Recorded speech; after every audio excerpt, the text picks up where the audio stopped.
picture natin katabi ng what's on your mind. Punta doon. Pindutin ulit ang 3 dots and i-view as mo na ngayon.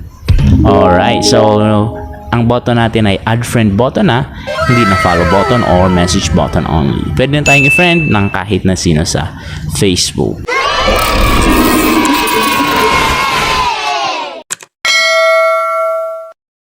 Welcome back to Learning Buddy. This is Sir Marvin at sa episode na ito ang ituturo ko sa inyo ay setting para maibalik natin ang add friend button. Punta muna ako dito. Ito ang aking newsfeed. Punta ako sa profile picture ko katabi ng what's on your mind. Ipapakita ko sa inyo kung ano yung button ko kung ibang tao ang tumitingin sa aking profile. Punta ako dun sa may 3 dots katabi ng edit profile. Yung tatlong tulok. Siyempre 3 dots nga. Punta tayo doon.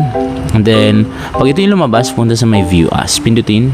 So, dito nakikita nyo na ang nakikita ng ibang tao kapag tinitingnan ng aking profile ay message button. Yung blue na yan. No? Ibig sabihin, ang pwede nilang gawin ay mag-message lamang, hindi nila ako ma-follow, hindi rin nila ako ma-add friend. So, ngayon, kaya ka nga nandito sa video na ito para malaman kung paano ibalik ang add friend button at hindi itong message button lamang. Alright, so punta nga tayo doon, balik tayo dito, balik tayo, refresh ka muna. Punta muna ako sa newsfeed. Pag nasa newsfeed, no, punta tayo sa profile picture katabi ng what's on your mind. By the way, kung hindi ka pa nakasubscribe, please pindutin ang subscribe button, mag-comment, i-like, i-share at hit ang notification bell para lagi updated sa mga bagong videos ng Learning Buddy.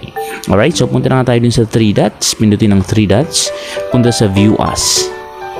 Ulitin ko, no, ganyan. So pupunta tayo dito ulit tayo pupunta sa profile, pindutin ang 3 dots. Punta naman ngayon sa view privacy shortcuts.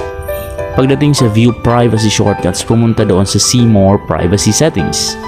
Pagdating sa privacy settings, meron tayong makikita dito, your activity.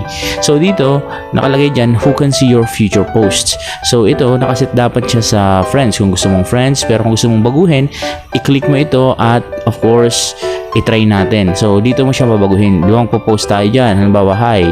Pinutin mo yung friends and pipili ka ngayon. Kung gusto mo siyang baguhin, kung gusto mong friends, kung gusto mong public, kung gusto mong friends accept, ayan, mga tinataguan natin. So, ito yung mga example ko nung nakaraan na laging naka-archive yung message. Yung specific friends, pipili ka ngayon dito ng specific friends, pwede mo silang pindutin or kung ayaw mo ay i-unclick mo. And of course, kung gusto mong i-only me. So, sa akin dito, who can see your future posts, sa akin friends lang. Okay? So, next, balik na tayo dun. Discard natin yan.